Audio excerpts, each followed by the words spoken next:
No money down. Woo! No money down. And payments as low as $199 a month. That's right. No money down. And $199 a month. Wholesale pricing. With no money down. And $199 a month. Online at PremierTrade.com. Nobody beats a Premier deal. Nobody.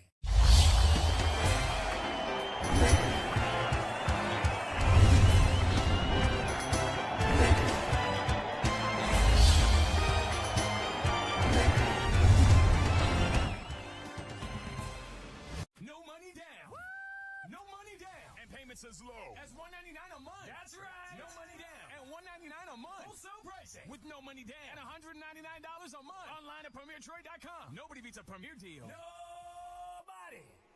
Good morning and welcome to Today in LA. My name is Bill Rice Jr. I'm joined by Coach Forrest Lee. And we are also joined by the two Michael Amoses. Mike Amos in Panama City Beach and Michael Amos in Grayton Beach. Good morning, Mike Amos in Panama City Beach. Good morning, and of course a beautiful sunrise in West Panama City Beach. The weather is very conducive for a great day. It's going to be a beautiful day at the beach. You're going to ride down here. A lot of folks are still on a vacation, and we've got some big football games coming up, and we'll be here to talk about it. You know, if they would go ahead and send those stimulus checks, I might come down there and join you. We could all go out to some oyster place or get some of those donuts y'all are always talking about. Let me tell you, I look like I'm sitting at my breakfast room table, but it looks like I'm in a bar with TV sets everywhere. I'm watching cable television, and I'm also looking out at the Gulf this morning, and at the breakfast table. So it looks like I'm at a sports bar this morning. Look at here. Look what Forrest. All I gotta say is I'm excited. This is the last show in 2020. I'm ready for 2021. Starting on I guess Saturday morning. Amen. This has been quite a year. I never thought I would do a talk show where I talk more about the virus and I talked about sports. It's been unbelievable in 2020. Yeah. I'm fixing to load up. I'm going to go shopping this afternoon after I get off work from the Brundage Country Club and go ahead and pick up some peas and some collard greens and some ham. I've already got the fixings for the cornbread. So, oh boy! I think Forrest could give Max a run for his money as a cook. I tell you what, Forrest, I think he found himself as a cook. Yeah. I know his pecan pie. Well, he brought me one finally. He remembered his buddy Bill.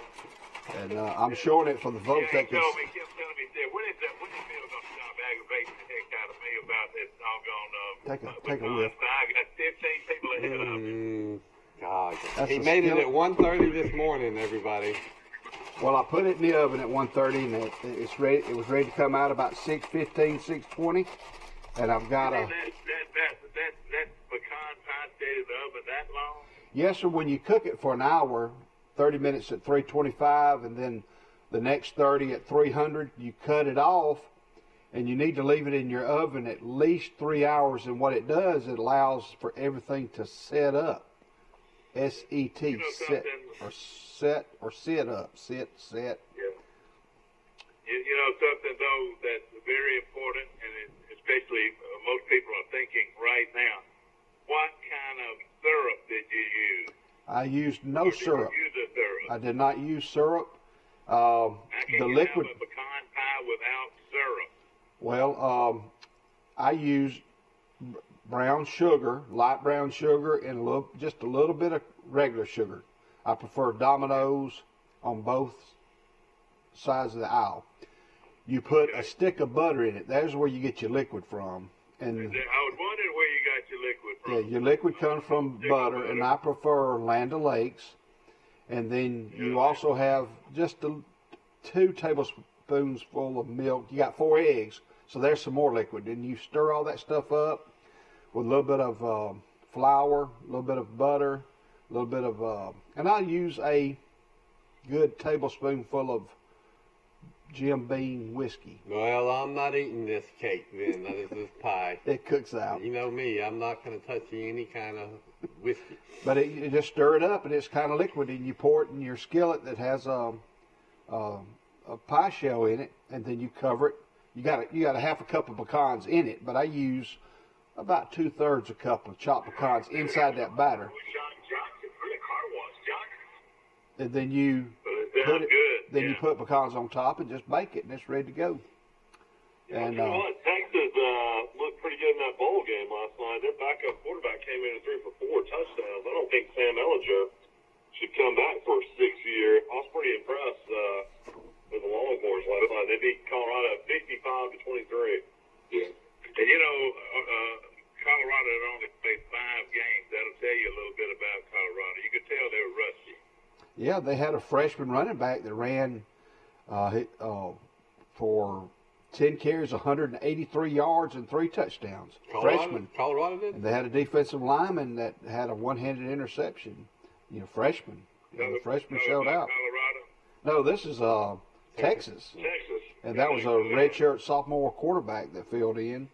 8 of 10, 170 yards. They're going to be better. I got a feeling that Texas is going to be much better. Of course, their season is over with, and they get ready, start working. I reckon they probably start working their players out. It doesn't seem like there's any rules to it. Yeah, I mean, a lot of people thought Tom Herman was going to get fired, and he kind of knew he had something to prove in this bowl game, and winning 55-23. They were a 7-point favorite. Something like that. Another game, maybe really finished the season going the wrong direction. They got beat last night by Oklahoma State, 37-34. That was without Oklahoma State's great running back, who had opted out. And their quarterback got hurt with a leg injury. Yeah, Miami's quarterback. Yeah, that's right. Tyreek. I'll tell you, here's where that game came down to. Miami got the ball back down by a field goal with about 2 minutes left. Drove out to midfield, had plenty of time to get in field goal range and get it in overtime. And they had a 4th and 8 with the game on the line. Their offensive coordinator is Lashley. He used to be the offensive coordinator at Auburn. Everybody remember Gus? And he's going to be a good one. And Oklahoma State blitzed, and he threw a quick screen out to the one of those bubble screens out to the wide receiver. You wasn't even looking, was it? Now he called it, and he had a seam where he was going to obviously get the first down and maybe go for a lot longer. But a defensive lineman hustled his butt off, turned around and pursued and tackled him about 1 yard before he got to the first down. So he was a defensive end, went backwards, pursued downfield, made the tackle, and really won the game for Oklahoma State. Oklahoma State. And he got showered with Cheez-Its. And then the coach got it. That's the first 2 bowl games of this new year. Is that right? Well, it's not the new year, yeah. This new year, but coming up. We've got 2 today. Isn't that right? Yeah, you got Florida, Oklahoma tonight. That's going to be really interesting. And then the Duke's Mayo Bowl. Wake Forest versus Wisconsin's today. That's at noon. Well, I guess would that be 11 o'clock our time? Yeah, that game's going to be early. Yeah, I like that. It will be early. And, I kind of like Wake Forest to cover that 10 points. I don't know if Wisconsin's that great. I tell you what, though, you look at it, though, Wisconsin's supposed to be a pretty good football team. What's the line on that game? 10. Wisconsin, 10-point favorite. Okay. Yeah. Vegas loves them. It started 6.5. It's 10. The problem is, who's going to play? Mm-hmm. Yeah. The quarterback from Wisconsin's been hurt. I don't know if he's back or not. Yeah, the Texas Bowl got canceled. TCU has COVID issues, and so TCU and Arkansas will not play. I love TCU in that game. They will not play. So TCU, Arkansas is canceled. I mean, it's about 3 bowl games have been canceled, isn't it? I guess there'll be more. Well, that's 3 teams. That's 3 teams that didn't really deserve a bowl. I mean, Missouri, I guess they're 5-5, but South Carolina didn't deserve and Tennessee had to opt out, and there's trouble in Tennessee. Well, tell me. They've had a seventh player in 22 days who are entering the transfer portal. The last one was linebacker DeAndre Johnson. He's entering the transfer portal. That's 7 players in 22 days.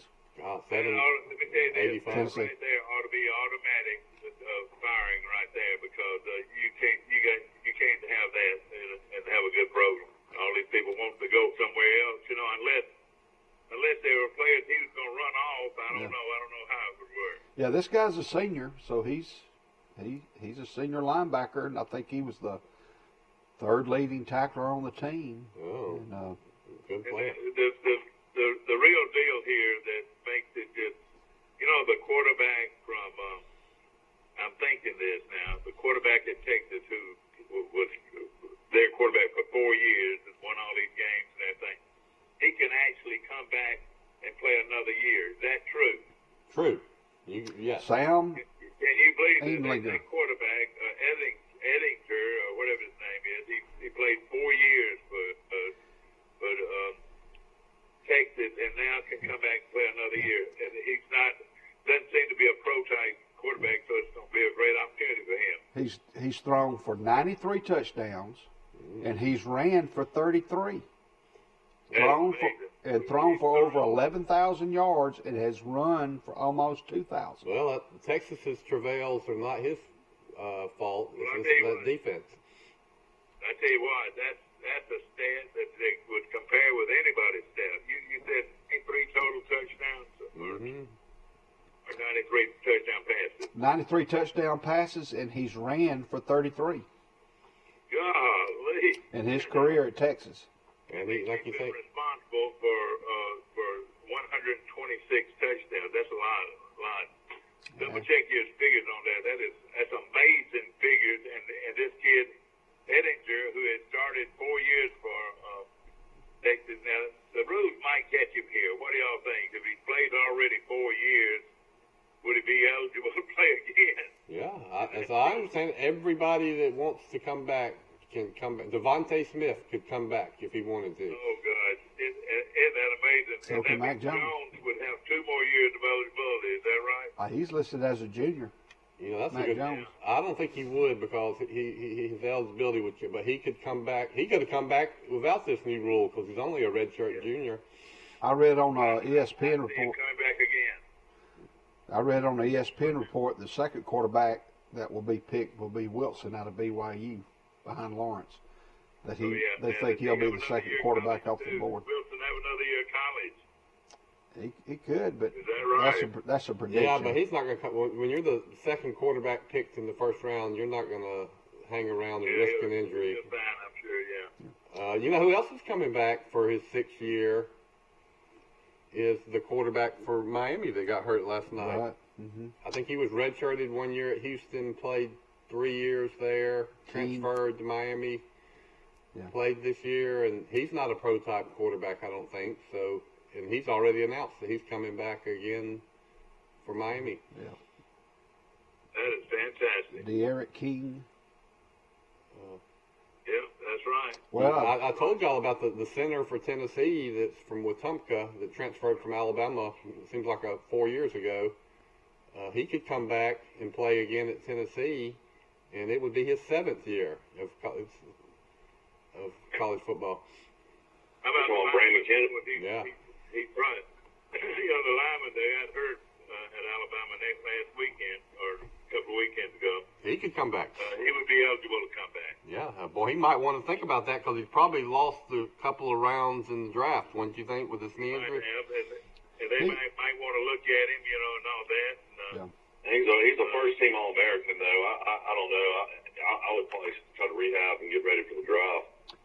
Y'all listen for the name Myron Tungavaloa Amosa, defensive lineman for Notre Dame. He's a cousin to Tua and Talua. That was announced. I saw an article about their cousin playing for Notre Dame, and I believe the punter. Did I read an article where the punter from Notre Dame is from Alabama? I have to research that. I saw it on a ESPN or CBS. You know, the game now between Clemson in Ohio State, Herbstreit's got the coronavirus, so he won't be able to call the game live. He'll be at his house calling the game. Man, oh man, it's getting worse and worse. Somebody give us a rundown on the COVID-19, and also, does anybody have any information on this virus that's going on over in England? Has that reached the United States yet? They said the first case is in is it Colorado, where there's a mutation or it's a different strain of COVID is in the United States. The first case, I believe, was in Colorado.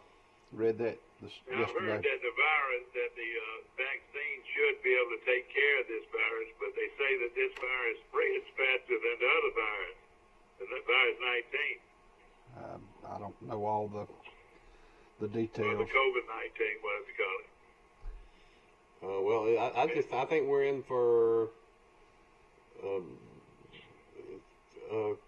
rough 2 or 3 months. I'm convinced it's seasonal. It aligns with the cold and flu season. So when we I mean, everybody's saying that the flu season is basically nobody has the flu right now, which is very strange. So the flu. The flu go away. Yeah, that's a weird one too. You're right. You know, with that being said, you know, we know of several local residents here in Troy that have the COVID, and some are not doing very well, and we just want to prayers for everybody throughout our listening area and everywhere. It's one day at a time. You just don't know how different people react. There's a young fellow I know. The other day I was riding down the road, and I wanted to go to a store and pick up something. Then I said to myself, there's going to be a lot of people in that store. I think I'll come back later. And when I rode off, a few minutes later, I said, I'm glad I didn't do that. We shouldn't be going anywhere where there's a lot of people. I'll tell you that right now. We should be wearing our face masks wherever we go outside the premises of our own home. We've got to be smart because this is going haywire right now. And of course, you look at California; they're running out of places to put them, and that's a huge place out there. And locally,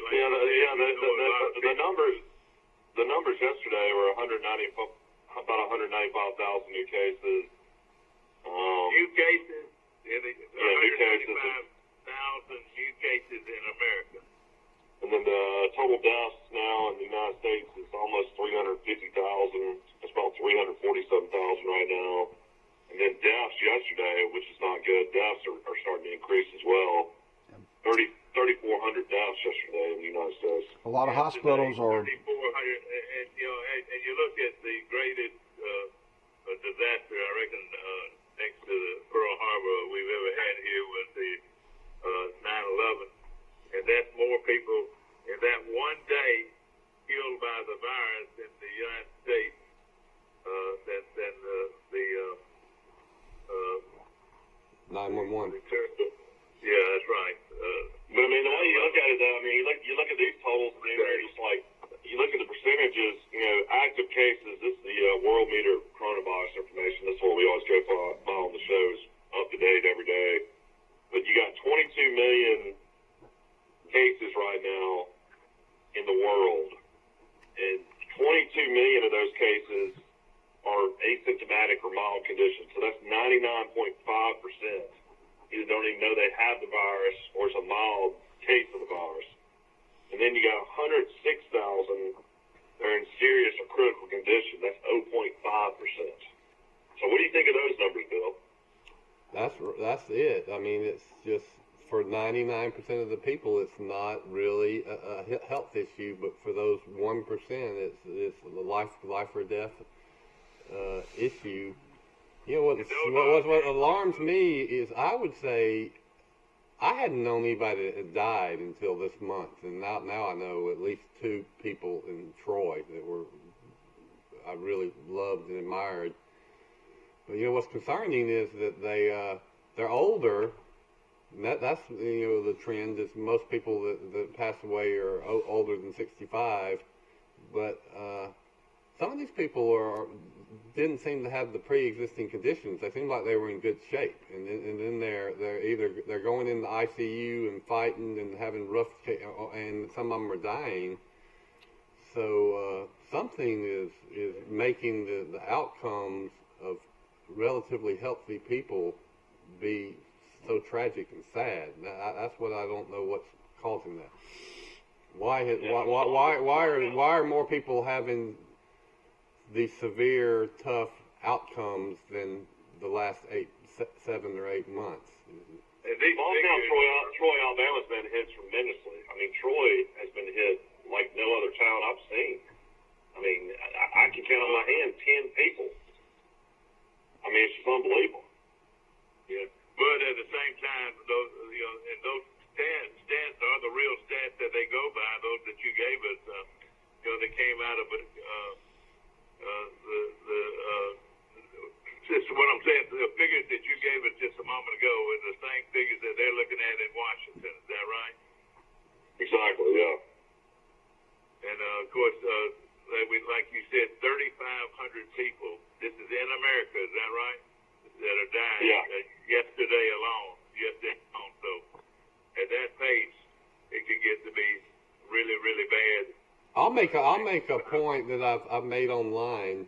Michael might have seen my post that I look at Alabama and they have confirmed cases. It's about 7% of the population, might be more than that now, has had COVID by a positive test. You're one of them. My wife is one of them. And then now in the last, month, we have had a huge surge. There's 3,000, 4,000, 5,000 new cases in Alabama every day. So that 7% is going up rapidly. Here's the point I'm getting to.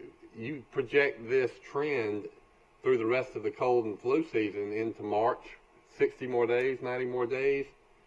And then you add on top all the people that never got a test and never knew they had the virus because so many people are asymptomatic. Experts at the CDC say that the real number of people who have had COVID might be 3 to 20 times that confirmed number, Mike.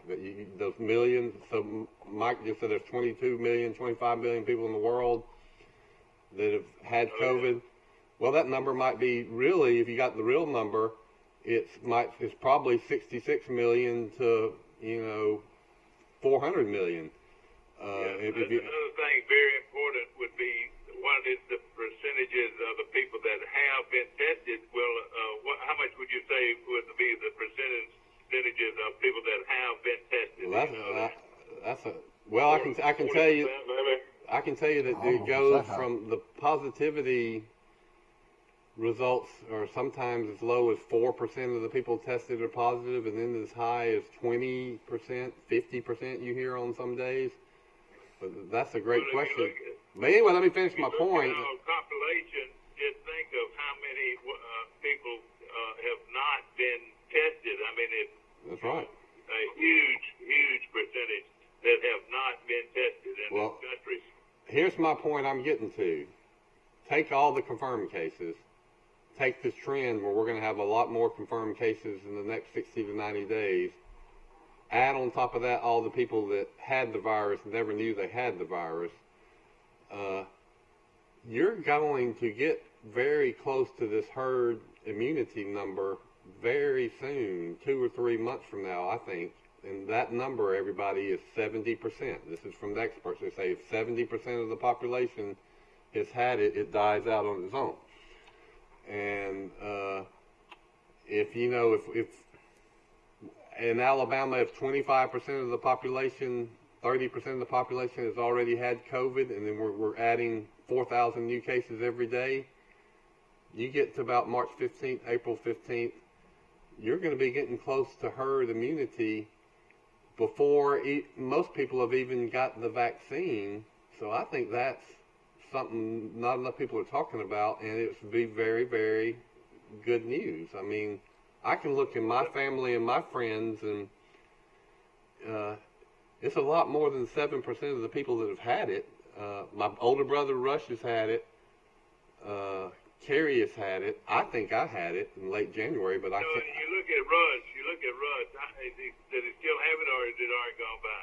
No, he's fine, but he had it. But he's a big guy too. He's a big guy, and all that. People say that guys that are overweight have a little bit tougher time. He's a big guy, and he made it through without any problem. Didn't he? No, he spent one night in the hospital.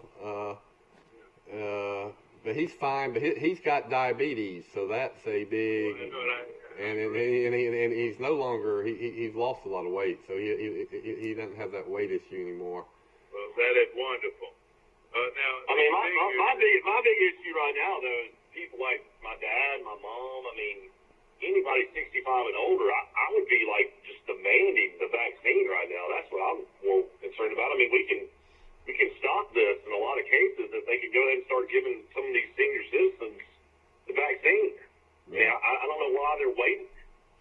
Yeah. Right now there's been really a huge debate going on how quickly we are going to get the shot, and that's what everybody's waiting on is the shot. You can talk about it all day long, but somebody's got to start getting the shot, and that's what is not happening. The percentages are not near like they thought it would be. They thought they would have been able to get a lot more people with the shot than they've gotten already nationwide. I mean, if there's a place to go right now in the United States that the shot costs $2,000, I'd pay $2,000 to have both my parents have a shot. You know what? I would run to get it. I would run to get first in line. You're exactly right. I'd pay $2,000 right now. Yeah, I mean that's to get the shot. I mean, I'm sure millions of people would. That makes me What think. I would do, I would take part of this money that they're giving everybody. I'd take part of it and go buy me a shot. But that sounds. Well, you think about here. They need to have. They say they want to have 70. Fauci said he wants 70 or 80% of the population to have the vaccine. Now, whether they get to that, that's a big question because a lot of people don't want to take the vaccine or they're waiting and seeing. Right, But you've spent more time on it than most people have. I know you studied this, and the main figures that we get are coming out of what university? Johns Hopkins in Baltimore. Johns Hopkins University, which is one of the most prestigious universities in the country. Most of these figures, since this began, are coming out of Johns Hopkins. So, and I think that's where the people in Washington, the experts, are getting the information too. Is that right? That seems to be one of the leading academic. And then the other place that's taking a big role is hospitals and research institutes in the state of Washington. That's where Bill Gates is from. He's real big in this vaccine effort. I wonder what he's done, and how much of the virus of the shots that they're getting are coming from his place or his. Well, he has distributed hundreds of, probably billions of dollars to research institutions. So you always follow the money. You know how cynical I am. But let's get to this vaccine. I've heard that there's now 350 million people in America. You want 80% to get the vaccine. You know that's about 280 million people. You got to get 2 shots. So there's 2 doses involved. 2. So 3 or 4 weeks apart from each other. So that's 560 million shots that have to be jabs, they call them in the UK. Is it the same vaccine? I mean, is it the same identical I don't know. dosage and the same identical? No, they probably change it up, but it's two phases to both. But anyway, I'm getting 560 million shots have to be given to 280 million Americans in the next 6 months. And I wonder how much does each shot cost? And everybody, I understand it's free to everybody. So the government is paying for 580 million doses of vaccine. That doesn't include shipping it and storing it and training people to give it. It's a massive amount of money they'll just print it, I guess. But But it's a huge logistical challenge to get 560 million, and that's just America. They're going to try to do this in the whole world, and the population of the world is 7 billion people. So you need 5 billion people to get a vaccine. American, and I hope they're able to distinguish who are Americans and who are not. Don't you know? How would you like to see the results of these checks that are going out? Many of them are going out today. Actually, are going out to deserving Americans that pay taxes in America. You reckon how many people are going to get the money in the mail today? No, those haven't been approved yet, Don. Yeah, they have too. They're still trying. They're still just trying to decide on the amount. They hadn't even been decided by Senate yet. I thought the $600 check though had already gone out. Yeah, but then they're trying to up it to 2,000 in the Senate, and I thought it was DOA in the Senate, but then I read some more stories after the show yesterday, and there's apparently a lot of Republicans that say, yeah, give everybody $2,000, so maybe there is a chance that the stimulus check is increased to 2,000, but that hadn't been decided. You know, and people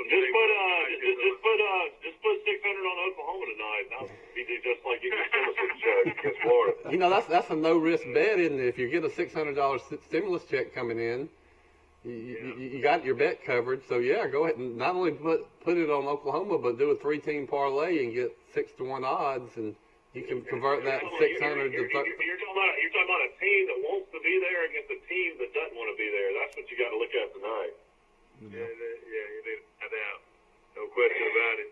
But we're looking forward to a big weekend of college football. Of course, the big ones are Alabama going up against Notre Dame at 3 o'clock on New Year's Day.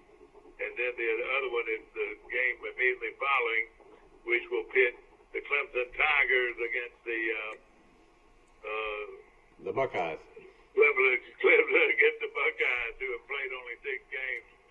You know, something about last night's game with Colorado and playing Texas.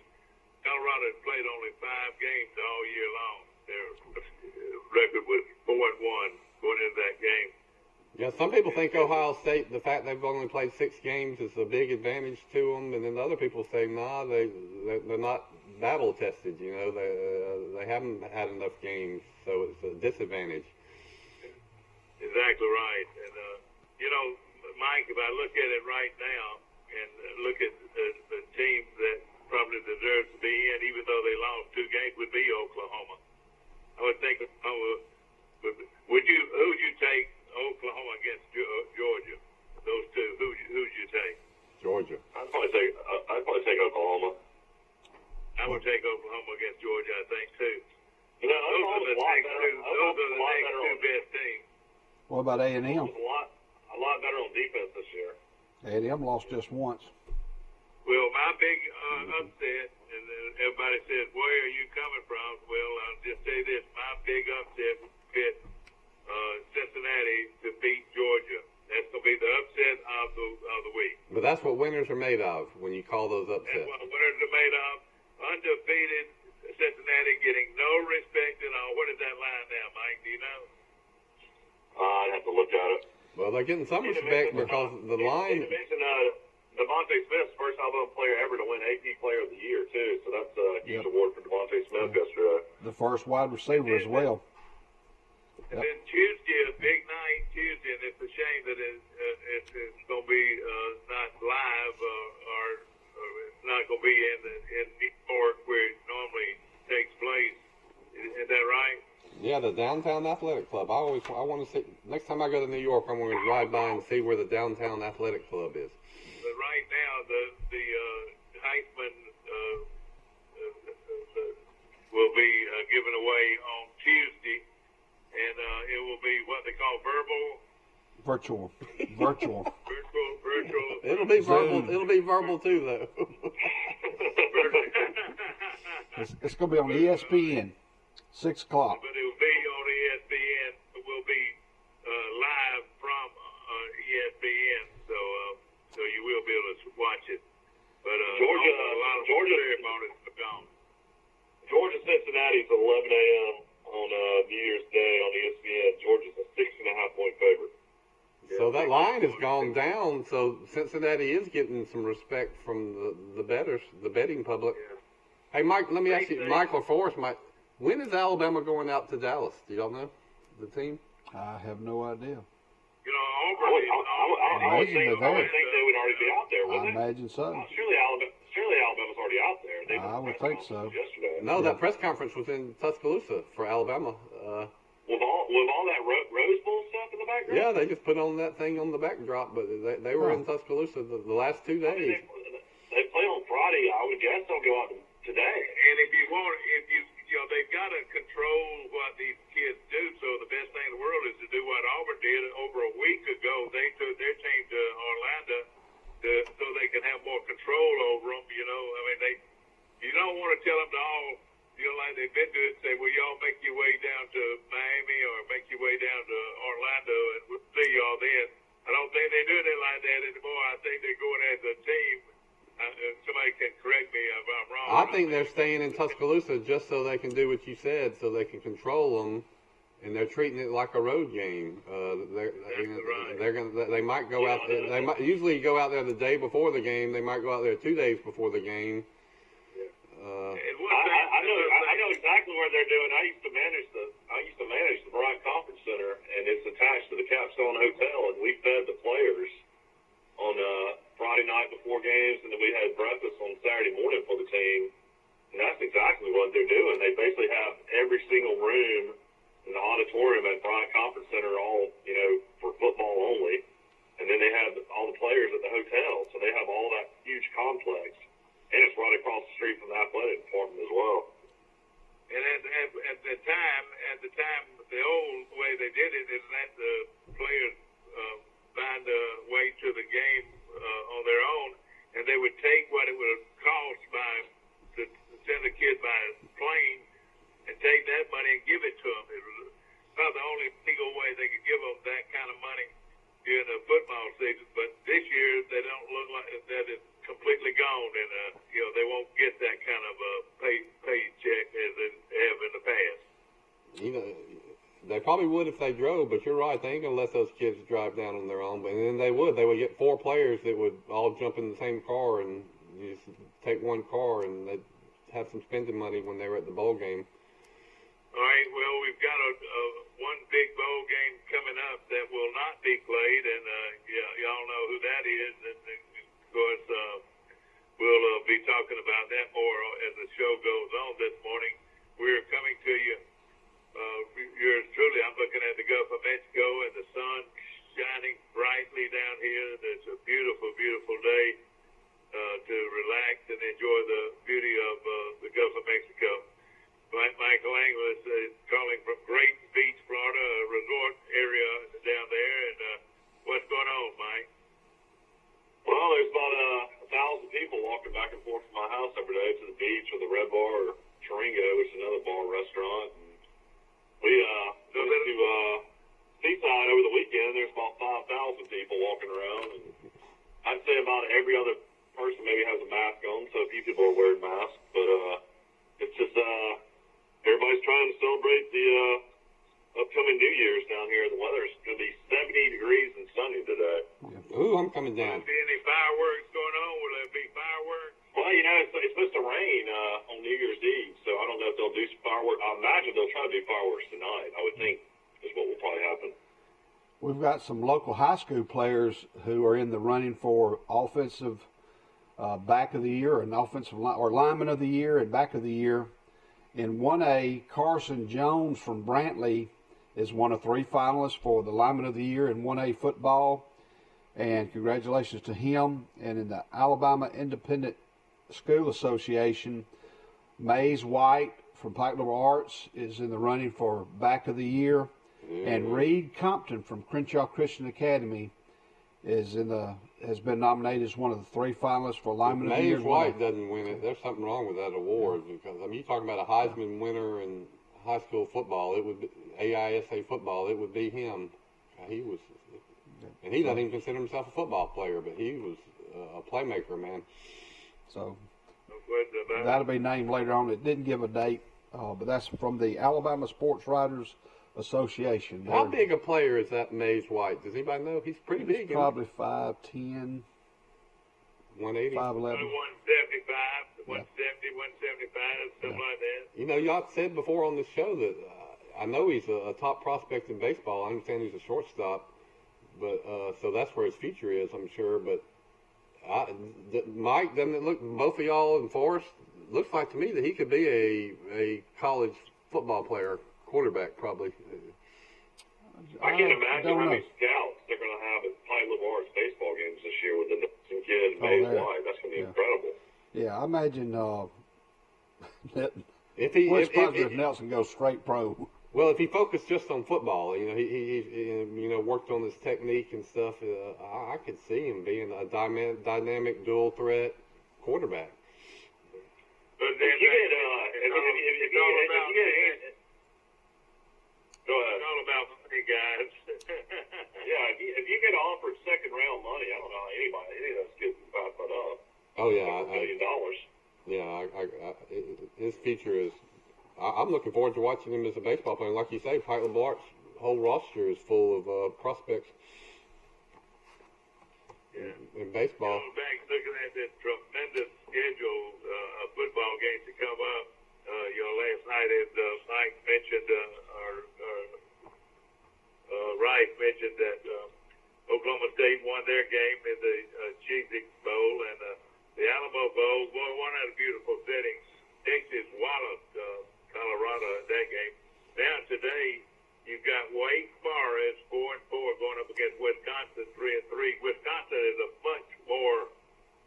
If you ask about the program, they think Wisconsin is a big time program, no question about it. I don't see how you could go without taking Wisconsin over what I think just a mediocre Wake Forest team. What do y'all think? You know, if are you suggesting that I'm like a betting man? That's no way. I'm kidding. If I was pressed, I would take Wisconsin for the reasons you said. That they've got more athletes, more money, take football more seriously.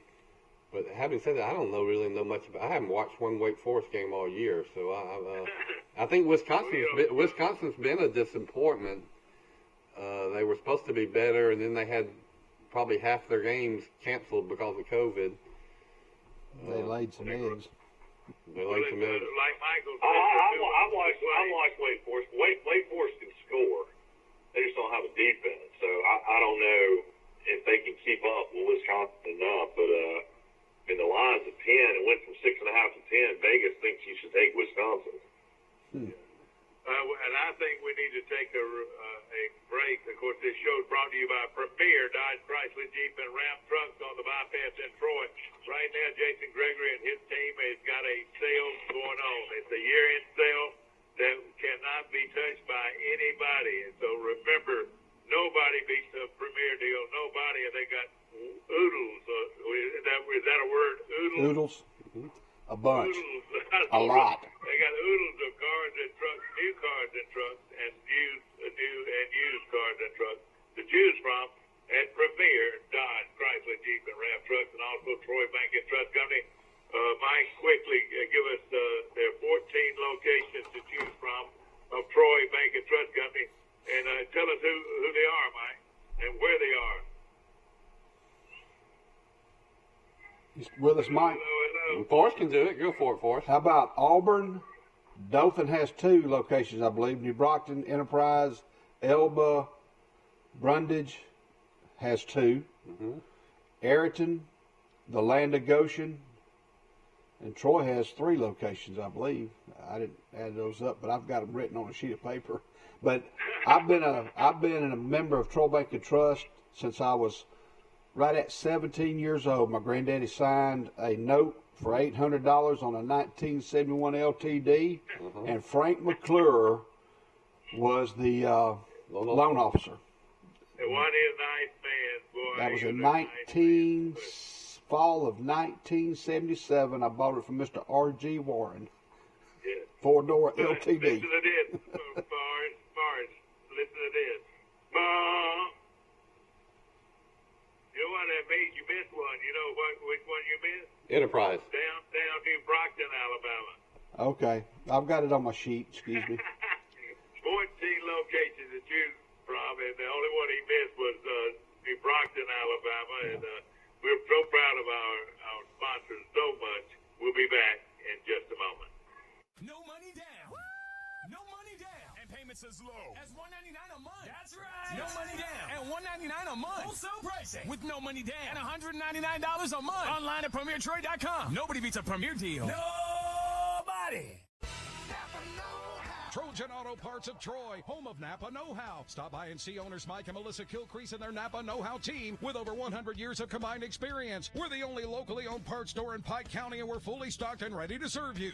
We pride ourselves on being your go-to parts store, not only for the simple items, but we specialize in those hard-to-find items as well. Trojan Auto Parts, the right part at the right price at the right time. Napa, a name you've trusted here in Troy since 1945.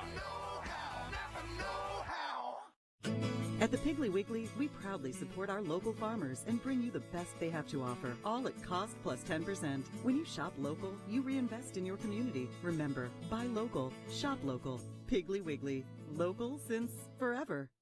Our history is woven with the stories of those we serve. At Max, we've been a good community partner for 65 years. Max is dedicated to providing dependable financial services and to supporting our communities. We volunteer our time and share our resources. As a credit union, we've returned millions of dollars back to our members, local nonprofits, and small businesses. Max is honored to be a part of your story. We look forward to serving you for years to come. No money down. No money down. And payments as low as $199 a month. That's right. No money down and $199 a month. Wholesale pricing with no money down and $199 a month. Online at PremierTrade.com. Nobody beats a Premier deal. Nobody. Game there. All right, we're back on the air. We have lively conversations off the air. And you know something that was said while we were on break, ladies and gentlemen, it deals with the car market, and of course, Premier Dodge, Chrysler, Jeep, and Ram Truck on the bypass is one of our main sponsors. And right now, Rice, you brought something up on how you can buy a car from. Well, I looked at their commercial on the break, and it said 0 down. I can handle that. And it said starting at $199 a month. I can handle that. So, I mean, and then Mike made the point that just about everybody always has a car payment. And you could pay, you know, some of them are $300, some of them are $199, some of them are $500. But he said, if you're going to have a car payment every month anyway, why not have a car payment for a really beautiful brand new car instead of some old car? That's right. I said, that makes sense to me. You're going to be paying $300 a month for the rest of your life anyway, so why don't you go ahead and take advantage of a wonderful deal at Premier, you know? Mm-hmm. Yeah, if you get a chance, as it relates to basketball, some local flavor. I saw Maury Davenport's mother the other day in Publix. Maury is eligible to play for the University of Georgia. She's played in some games, so look for number 15. If you see the Georgia Lady Bulldogs play, that's a local graduate of Troy Charles Henderson High School. And also Josh Roberts from Charles Henderson. He plays for St. John's. He's a junior, and he's playing for St. John's He's a quite big player a bit. for me, yeah. And Tootie Jones plays for Belmont. She's the leading scorer, averaging about 12.2 points a game. And against Auburn, as a freshman, against Auburn, they lost 78-57. But Tootie scored 13 points and had 4 rebounds against Auburn. Wow. So that's 3 local. We talked about her often last year. She was the straw that stirred that drink for the state championship of the Lady Trojans. I'm not surprised to hear that. Yeah, we mentioned that Sarah Ashley Barker from Georgia. She's a freshman. She's averaging about 7 or 8 points, and that's Jay Barker's daughter from Spain Park. So look for her too. I mean, that's she was the Alabama Player of the Year last year. Went to Georgia in high school basketball. You know, Jay Barker's son's still on Alabama's roster. I see him dressed out on the sidelines. He's a quarterback at Alabama. I how many times did y'all hear me say that the best free throw shooter in town, and I mean Troy University too, goes to school over at Charles Henderson High School. She's the best free throw shooter in town. Now you understand where I was coming from. And Jones, the kid now that's playing at Belmont. Tootie Jones. Yeah, I really thought Jones was good enough to play in the SEC. I was shocked that, Belmont's a good program, but I thought she was good enough to play in the SEC or maybe the ACC. She was a great player. And you're seeing that now. You're actually seeing that now that she could have played in the SEC. No question about it. Yeah. If she scored 13 points against Auburn, led them in scoring in probably one of her first games, I think so. And the girl that was next door to her was the big 6'5" kid, Mario, who is playing now at Georgia. Amari. Mm-hmm. That was her next door neighbor. Maury. That was Jones' next door neighbor. Yeah, Maury. Yeah, her grandfather was the chief of police of Brundage for decades. They've hired a new one, but I don't have his name. Shemai Moore actually stayed home and has played in Troy, so they actually did have one of the great players off that team stay and play in their hometown university, so I'm glad she did. Ladies and gentlemen, this show is brought to you by Forest League Bakery, located on the bypass in Troy, Alabama. Go by and get you some donuts and some pecan pie today on the house. That's mine. At Forest League Bakery. I made one for. Where can we buy Forest League Bakery shop? Where would be a good location? Put it on the square. Somebody, Bryce, you're good at this. Look up facetious in the dictionary. Facetious. Yeah, that means you're not being serious. That you're joshing. Well, hey, I made three. I made three early this morning. 2 big ones and a small one fits in the stove just perfectly. Well, I want him to give one to his brother as a welcoming gift to the city of Troy. So I've got a skillet in the truck for his brother. Bobby and Molly and their family. Bobby and Molly and crew. They are now officially living in Troy. He's been away for over 20 years, and he's back. They say you can't come home again, but you can. You can. You made it back. Exactly right. Give us the rundown of your brother, where he's been and where he is now. He's bounced around to a lot of newspapers, like Pensacola News Journal, the Dallas Herald, Dallas Times, Lafayette. The Dallas Morning News. Did he work for them? Yeah, he was their classified advertising director of the Dallas Morning News. Then he worked at the paper in Lafayette, Louisiana, Gannett paper in Melbourne, Florida, which he said was all New York City people, all Yankees that lived down in Melbourne. Then he got stressed out working for the Pensacola News Journal, and he went in business for himself for a while. He had a party events tent rental business in Pensacola that he ran for about 6 years. Then he sold that, and then he got back in the newspaper business and was the general manager / publisher at the Tuscaloosa News, where he got to meet Miss Terry Saban and Coach Saban a couple times. And then he knew Mr. Boone that owns all the Boone newspapers, which the Troy Messenger is one of them. And he said, I'd love to come back to Troy, and Stacy was moving back to her home state of Mississippi, and so it worked out perfect. Bobby is now at the Messenger, and he's also helping run several other Boone newspapers. You know, Boone has, I'm guessing, 30 newspapers throughout the southeast, little small town papers. Luverne, Greenville. Yeah. Andalusia. Is there a chance that Bill Rice will be a columnist? Surely I can. That's a good idea. Maybe I can get an occasional column published in the Messenger, and since I know somebody there. What about Mike Amos? Can Mike Amos go back and write one article a month like he used to? I think he should be able to. Well, I tell you right now, I'm coming to you live. People don't realize this that are listening, watching this show today, that I'm standing on outside on my porch. I'm getting right over. I can almost reach the Gulf of Mexico over here, and it's so beautiful. But the thing that is so unreal about our show today in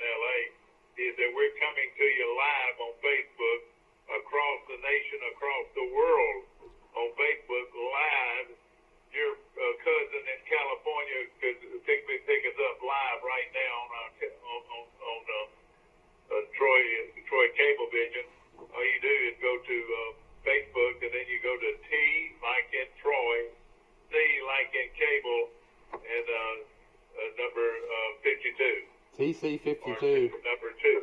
TC2. TC2, yeah. TC2. One of those. TC2.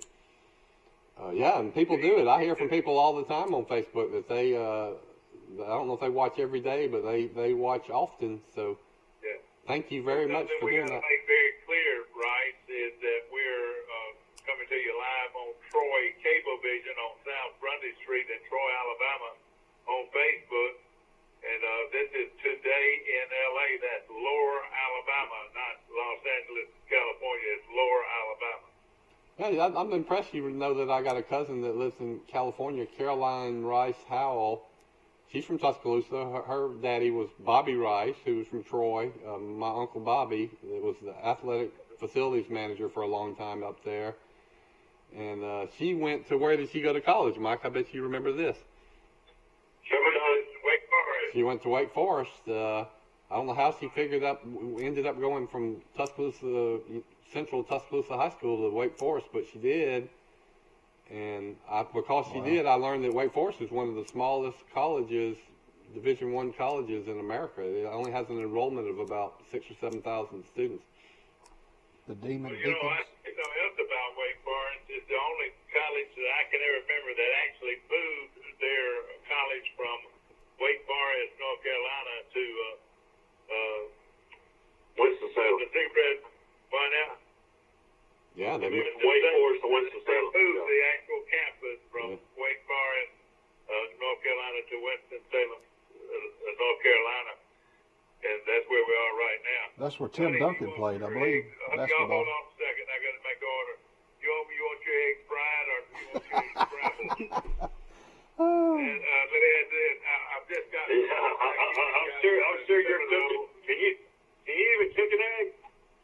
Yeah, exactly. Do you like your eggs fried or over light? Well, let me just say this: or scrambled. I'll go I ahead want and scrambled. scramble them. Then. You want leg sausage or you want patty sausage? So you want bacon? Bill's stomach's Okay. growling. Been We have growling a for breakfast 30 here on minutes. the beach Do you hear it? this morning, and I hope you're having a I got good something time. going on A lot of in my you folks stomach. out in New York City and up into Wisconsin and to Milwaukee, they've got a big fire going, just wishing they could look at what I'm looking at now, these beautiful, beautiful beaches of Northwest Florida and Panama City, Florida.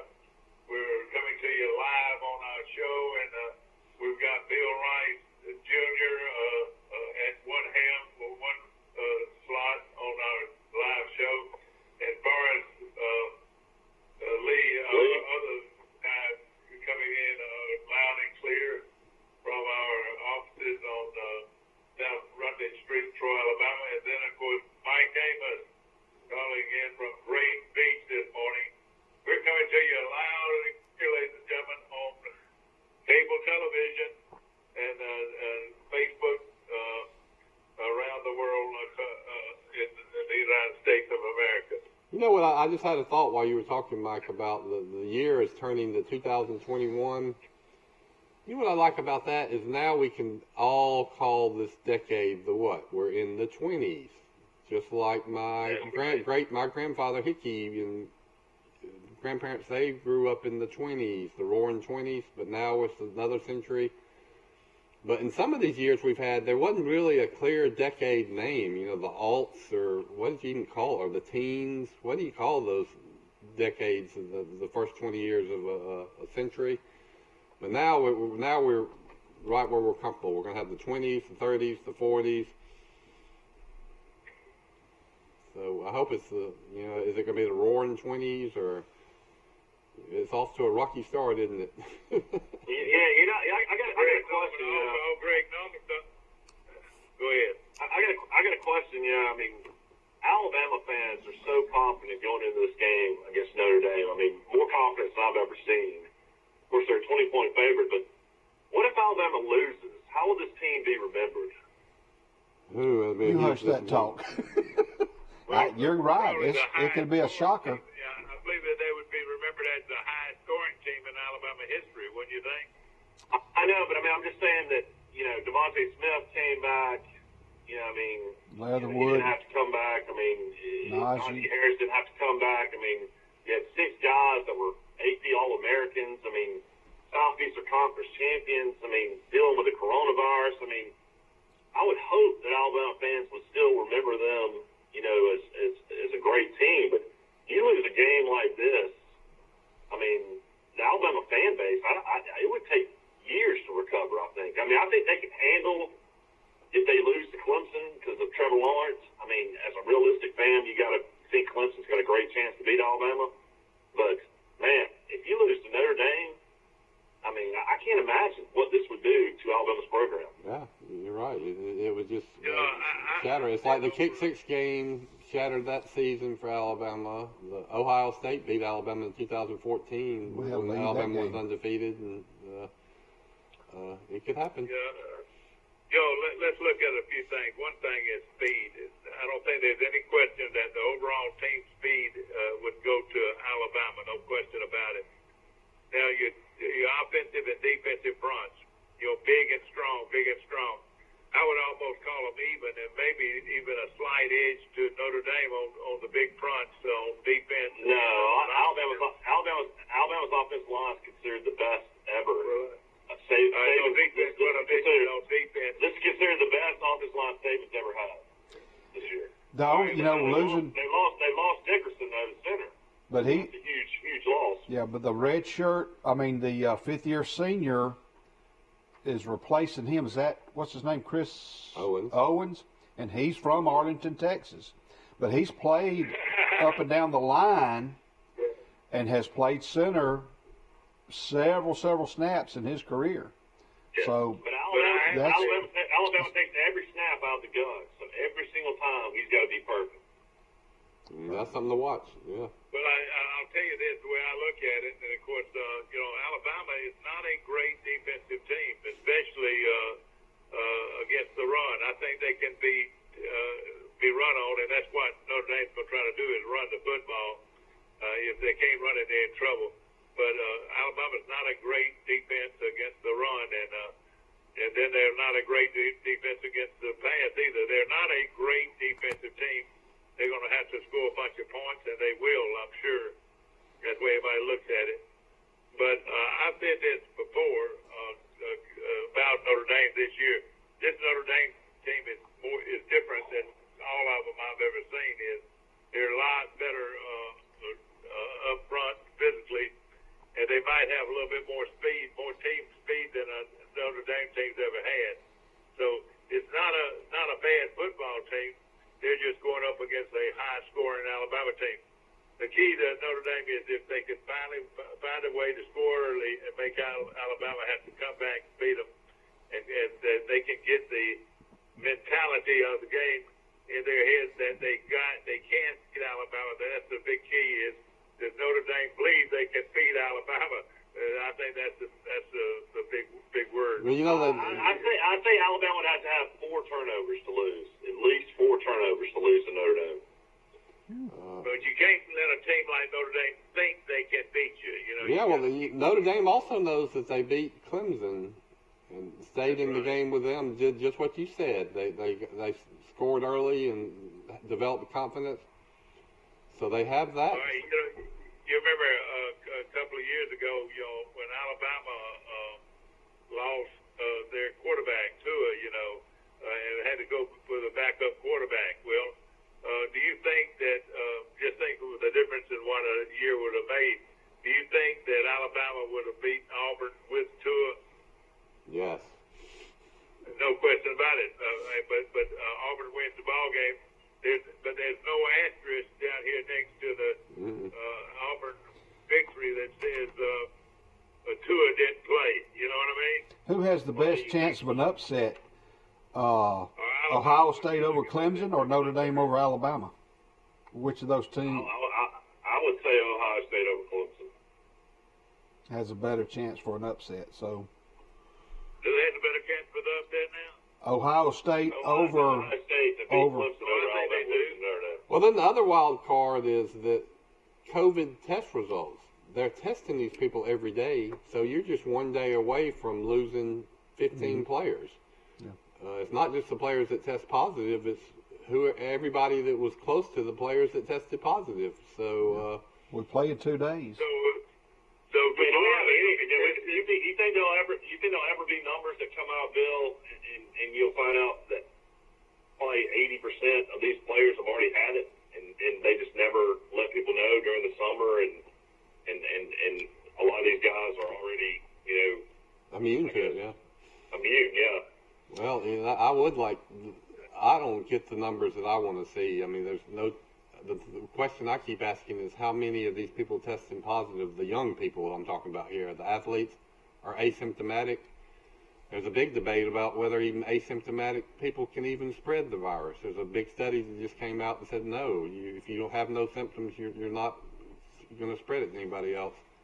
But I bet that 80% of these athletes that have tested positive, they're either no symptoms or just tiny symptoms. But you and Forrest both have tested positive, haven't you? Not him. I did about 3 months ago, 2.5, 3 months ago, and I feel I had very minor symptoms, and went through it real good, and but back to the football game, and this is no question. This is what's got to happen for Notre Dame to win the game. They've got to stop Alabama's running attack. If by some miracle they're big enough and physical enough and fast enough to stop Alabama from running the football, then the play action, which if you'll think it and look at this game, and you'll see how many times, most of the time, I'd say 70% of the time, Alabama's passes are play action where they stick it in the belly of a running back and pull it out and throw it downfield. Would you agree? Yeah. Agree? At least a lot of them, yeah. But if you can stop the running attack, the play action won't work because they shut down the running attack, so they're looking for you to throw the football. By stopping the run and keeping Alabama from throwing the play action pass, which they are so effective, they're the best play action passing team in America. If they can stop them from running the football, they've got a chance to beat Alabama. But if the buts were Kenny Nuts to be Christmas every day, well, if they can't stop Alabama from running football, it's over. It's over, and it'll be over early. Well, that's what Notre Dame may do is try to run the ball, but they use a 3 tight end set a lot, I think, throwing the ball. So they've got 3 big tight ends that they're going to try to throw 2 short passes. So they got some good tight ends. The other key is keeping the ball away from Alabama's offense. Making them have to burn the clock. 4 or 5 minutes every time they get the ball, and keep the ball away. What about this scenario? Is there any way, if Mac Jones gets hurt early, knocked out of the game in the first quarter, that Bryce Young, the freshman, can lead Alabama to a victory? You think that's even possible? Yeah. I don't think you can. I hadn't seen enough out of him. I don't think he's ready. I do. I've seen enough flashes that I think if he has the first string line and receivers in there, and they're calling the game like normally when he comes in, they're not calling the game the same way. But there would be receivers wide open, Michael, and he might even give you he can also run more than Mac Jones. Yeah. But to answer your question, you wouldn't want to see that happen. But I think if he came in, he's got the moxie and the arm talent. Alabama could beat Notre Dame with Bryce Young, I think. But don't you agree? He did not show the Tua greatness. When Tua came in for Hurts his freshman year, you could see already this guy's going to be phenomenal. Yeah. And I hadn't seen that in Bryce Young at all. I've seen him make some good passes, though. I mean, he hadn't completed a whole lot, but some of them have been just boom. I mean, just right on. But let's just say, though, if he does get hurt, Alabama's in trouble. They've got to continue to move the football. And like you said, I think Alabama's good enough to beat anybody running the football with Harris. Harris, man, out of all the great running backs that Alabama's had the last 5 to 6, maybe even to 10 years, I think Harris is the best because he's so physical. I mean, he's a real physical kid. And the thing about it, how many times do you see one man tackle him in open field. I mean, he's going to stiff arm him. He's going to Hurl him. through him. He is one powerful guy. Yeah, he's funny. You know, you say he's physical. He doesn't run over people, but when they hit him, he fights so hard that he gets 2 or 3 or 4 more yards after they hit him. I don't put him up there with Derrick Henry yet, but I put him pretty high up. I mean, I'd still go with Henry. I would go with Trent Richardson, Mark Ingram. I mean, he's pretty close, but I don't know if he's as good as those guys were. Well, one thing about him is that makes him a number 1 draft choice is that not only does he have the ability to run the football, he's an excellent receiver out of the backfield. Just remember how many times he's caught the ball out of the backfield for Alabama. So it's going to be a great game. And let me just say this. I've been around football a long time. I cannot remember a better time for somebody to sit back and enjoy college football at its best. And, of course, we've lost another game. And we got to mention that this morning to you, where I was looking forward to taking a chance on some of these guys right here. What is your feeling about the games coming up? We've got the. Well, let's before you go to that, let's just say this: aren't we glad that we had college football though? Without it. I mean, think about these last couple. It gives you something to look forward to every weekend. Talk about this Alabama team has been a joy to watch. There's been other teams that have been a lot of fun to watch, but I'm just so thankful that they found a way to get college football in, despite all the hurdles they had to come over. You know, and Notre Dame's quarterback Ian Book he's kind of elusive. He's an elusive guy. Good point. Now, let's pick And Notre Dame first. That has hurt Alabama. The quarterback that can run, going back years. I mean, that Alabama third down, they just give up quarterback runs or long passes. I think Notre Dame will score 24 or 30 points. You know, it's just, can Alabama continue to score over 35 points? I think they can. And Notre Dame's punter is Jay Bramblett from Tuscaloosa, Alabama, from Hillcrest. That's their punter. That's good. Well, Number 19. Speaking of punters, how many times has Alabama even punted this year? I think it's 13 or 14. The whole season. So Alabama has had punter issues, but it doesn't really matter because they don't punt. That's J.K. Scott's brother who transferred in from Air Force. A lot of people didn't talk about him. He transferred in from Air Force. He was a starting kicker there for 3 years. And he's done a pretty good job when he's been there. I mean, he's kicking about 40 yards. That's really all Alabama needs. Yep, yeah. I think you're right. That's all they need. And it was always an adventure last year and early this year. But Scott seems to solve that issue. And then the field goal kicker has been fantastic.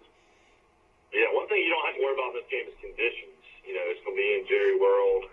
So, I mean, you're going to have great, conditions. I mean, same thing with Clemson and Ohio State playing in the Superdome in Louisiana. I'm kind of glad Alabama's playing in Texas instead of New Orleans. Me too. I think they gave Alabama that option, and they chose wisely to say we want to go to Dallas. Okay, we're going to have fun when we come back. We're going on commercial. Of course, this show is brought to you by Premier Dodge Chrysler Jeep and Ram Trucks on the bypass. Also, Troy Regional Medical Center, and what a great job they're doing for us in the city of Troy and Pike County. They are a wonderful, wonderful hospital, one of the strong local hospitals in Alabama, Troy Regional Medical Center. And also our good friends at Troy Bank and Trust Company. Remember, Troy Bank and Trust Company is the only bank you'll ever need. When we get back, we're going to take a look at the bowl picture, and because we're going to enjoy college football at its very best starting today. No money down. No money down. And payments as low as $199 a month. That's right. No money down. And $199 a month. Wholesale pricing. With no money down. And $199 a month. Online at PremierTrade.com. Nobody beats a Premier deal. Nobody. Napa know-how. Trojan Auto Parts of Troy, home of Napa know-how. Stop by and see owners Mike and Melissa Kilcrease and their Napa know-how team with over 100 years of combined experience. We're the only locally owned parts store in Pike County, and we're fully stocked and ready to serve you.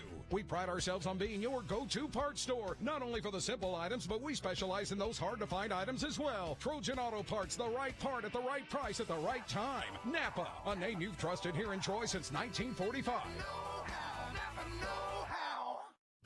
At the Piggly Wiggly, we proudly support our local farmers and bring you the best they have to offer, all at cost plus 10%. When you shop local, you reinvest in your community. Remember, buy local, shop local. Piggly Wiggly, local since forever. Our history is woven with the stories of those we serve. At Max, we've been a good community partner for 65 years. Max is dedicated to providing dependable financial services and to supporting our communities. We volunteer our time and share our resources. As a credit union, we've returned millions of dollars back to our members, local nonprofits, and small businesses. Max is honored to be a part of your story. We look forward to serving you for years to come. No money down. No money down. And payments as low as $199 a month. That's right. No money down and $199 a month. Wholesale pricing with no money down and $199 a month. Online at PremierTrade.com. Nobody beats a Premier deal. Nobody. Auburn, Gus Malzahn being fired. We're back on the air, and we were talking off the air about the things that surprised us the most this year.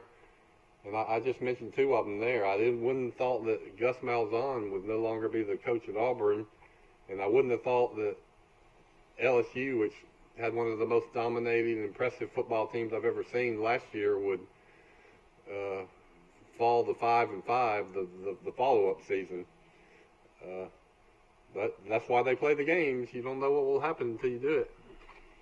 No question about it. And, this whole, we just got to get this thing off, we need to get the virus under control. It's so important. Nobody could have predicted all those things. And, you think about it, for them to have a college football like they've had, it's like a miracle, to tell you the truth. I would have thought back 6-8 months ago that we would have anything, baseball, basketball, or football, and it's kept us going. And like I mentioned before we went on break, we've got a great list of college football to watch during the next few weeks, and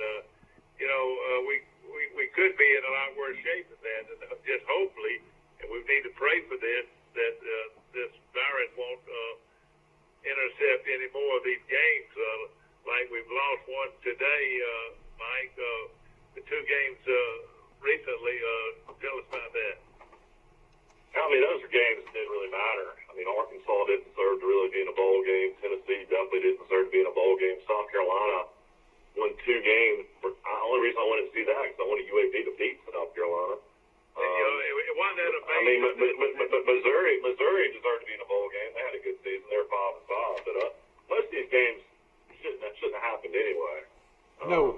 Wouldn't that have been embarrassing to see a South Carolina team that had won only two games go to a bowl game? That would have been something, wouldn't it? Yeah. Yeah. I was talking about what Mike said. It was a miracle that we got football played, which in a sense it is, because for weeks there it was looking pretty bleak. But nobody that talks about college football and the NFL gets all the attention. What about high school football? They went forward with high school football. They really didn't change much at all. They started on time. They had a few games canceled, but for the most part, it was a normal season. Everybody was healthy. And what if they would have not have done that? Pike Liberal Arts would not have had their second football state championship. Third. They won it 3 times? That's the third, I believe. I stand Well, corrected. you're talking about losing records. Ole Miss is 4-5. They're playing Indiana. Kentucky's 4-6. They're playing 8-3 North Carolina State, and Mississippi State's 3-7, and they're going to play 6-2 Tulsa. So we got three more losing teams, and we lost. There's been 3 or 4 others in the SEC that had not played. They had 12 teams qualify for a bowl. It was unbelievable. And 6 had losing records. I think my biggest shock of the season is still Troy's football season. I really thought Coach Lindsey in his second year was going to turn things around. I predicted Troy, I think 7-5. Probably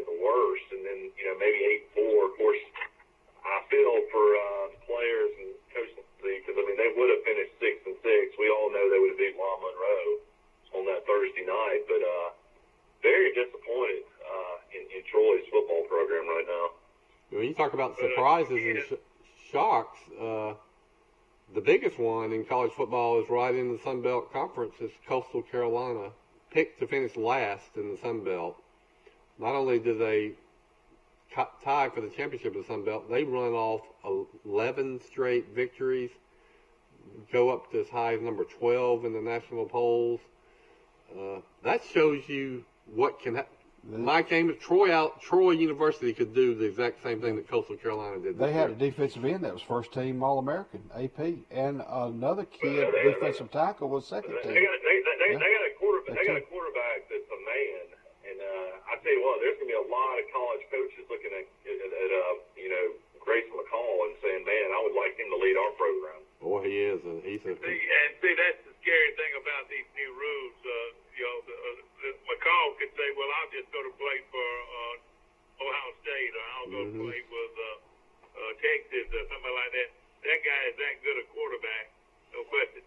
But one of the problems I think Troy faced, Mike, was the other teams are so much better. Coastal Carolina is so much better. We came within a hair of beating them. And I don't know if you watched that telecast. They mentioned that several times that Coastal had to come from all the way back with a minute left to win the game against Troy. But Louisiana was much better. App State, again, was very good. Georgia State was very good, Mike. And then Arkansas State had an off year. But did I miss anybody? I mean, it's like Troy forgot how to win, though. Georgia Southern. 10, 11, and 10. You win 31 games in 3 years, and then you're 5 and 7 and 5 and 6. That's just a dramatic. All right, but if you look at it, Coastal was better than Troy. Louisiana was better than Troy. App State was definitely better than Troy. Georgia State, we should have beat them, but they were home and home. They would probably been better than Troy. There were 4 teams ahead of Troy that were just better football teams than Troy, Mike. Well, you talk. I mean, you think Georgia Southern was the difference in the whole season? You went to that game. Wait a minute. Georgia Southern. I left out Georgia Southern. Georgia Southern. It turns out I thought Troy should have beat them, but Georgia Southern just kept the ball away from Troy at Georgia Southern. They were much better when they played Troy than Troy was. So that was 1, 2, 3, 4, 5 teams that were just better than Troy, Mike. Were you talking about transfer portals and the surprising thing this year? Well, the same thing's happening at the high school level. The kids are opting out of their local high schools and are getting recruited to go to other schools. Yeah. So, and that's kind of a surprise for me, as many, and it is what it is. When you gain 18 plus players on your roster, you should go to the playoffs and should vie for a championship. And as a high school coach in this local area, I'm looking at my cupboards and I'm trying to keep my players with me to survive and to make the playoffs and grow. And, there's a rumor of Charles Henson fixing to take. We're not going to go into it. We're going to just say who we think will win the game. We've got a tremendous college football schedule starting today. One of them is Wake Forest and Wisconsin playing today at 11 o'clock. Who do y'all like there? I've already picked Wisconsin. Right, one Wisconsin. Go ahead, the rest of you. I'd say Wisconsin just because you think they would have a better offensive and defensive line. They're a big physical team. I'll take Wisconsin. All right, Forrest. I picked Wisconsin. I picked them last week. The other day. Okay, well we're gonna do it again. Okay. All right, again today, another big game is the Cotton Bowl, Oklahoma and Florida. And there's no question I like Oklahoma in this game. I like Oklahoma. Who do y'all like? Yeah, but Florida having those guys opt out, you got to go Oklahoma. Plus, they're playing in Arlington, Texas. Yeah, the Jimmies and Joes matter, and all their playmakers, big play guys, are not playing in this game. And did y'all know that number 1, Tavares Toney? I never realized this. Mobile. He's an Alabama kid. How did Alabama and Auburn not get him? And you're right, it was a great play. All right, on Thursday, December it'll be New Year's Eve tomorrow. You got Tulsa and Mississippi State. Mississippi State 3-7. The SEC team against Tulsa. Tulsa's pretty good. I'm gonna take Tulsa. I think they want it more. I'll take Tulsa. That's who I got. I hate to, have the board Tulsa. be unanimous, but Tulsa, yeah. But although Mississippi State, you thought that they were going to toss it in and give up on this season. It was looking pretty bleak about mid-season, but they have played a lot better and seem to have found themselves in recent weeks. So I wouldn't be terribly surprised if Mississippi State won the game. Got to move real quick here. Now, this is one I think everybody needs to look at. San Jose State will run roughshod over Ball State. Take San Jose State in the Arizona Bowl tomorrow, starting it. That is a 1 p.m. start. Liberty Bowl, West Virginia and Army. I got Army beating West Virginia. I got West Virginia. I'll go West Virginia there. I think West Virginia's got too much talent. They'll beat them. I think West Virginia's had enough time to prepare for the option that they ought to be okay. That's 3 o'clock tomorrow afternoon. All right, here's the big one here. Peach Bowl, Cincinnati 9-0. Georgia 7-2. The game's going to be played in Atlanta at 11 o'clock in the morning on January the 1st. I'll take Cincinnati, the biggest upset of the week. I'm going to pick Georgia. I think Georgia can still pull it off, maybe. That's what I picked earlier. Hey, I'm on TV on Channel 2. I'll call you after the show. I'll take Georgia. Okay, Northwestern and Army and Auburn. Northwestern and Army. And Auburn. Northwestern 6-2. Auburn 6-4 at Orlando. The game starts at noon tomorrow. I read where Auburn had 3 players opt out. Really? I'm picking Auburn. Who did Auburn have opt out? Hank Bixby? No, he's a freshman. I read it this morning. I don't have their names. I didn't write them down. They had 3 players. I'm taking Auburn and Tank Bixby, and Bo Nix is going to play as hard as he can, right? I'm going to pick the Tigers. Yeah. Auburn. Okay, that'll be a good one. All right, Alabama. I'm going to take Auburn. Notre Dame. Did you take Auburn? Everybody took Auburn? Yes. Yeah, I took Auburn. All right. Then everybody took Alabama. Everybody took Clemson. Is that right? Yes. And that's a tremendous week of college football starting today. And I hope everybody will enjoy themselves.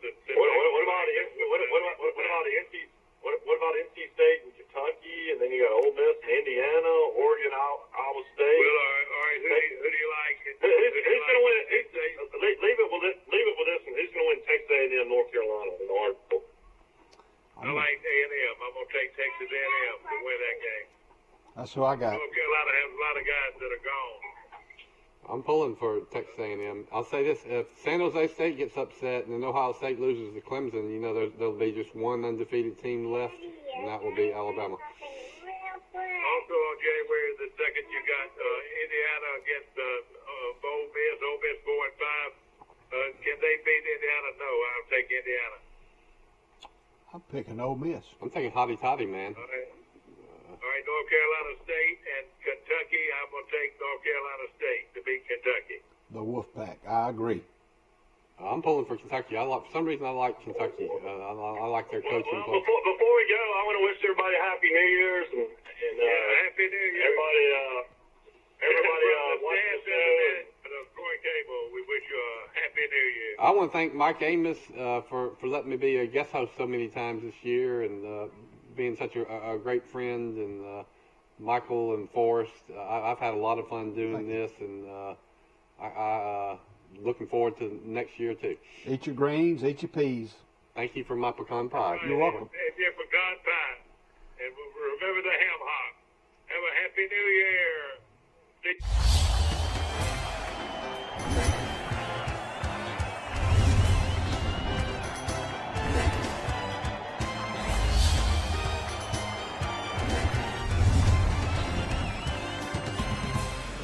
No money down. No money down. And payments as low as $199 a month. That's right. No money down and $199 a month. Wholesale pricing with no money down and $199 a month. Online at PremierTrade.com. Nobody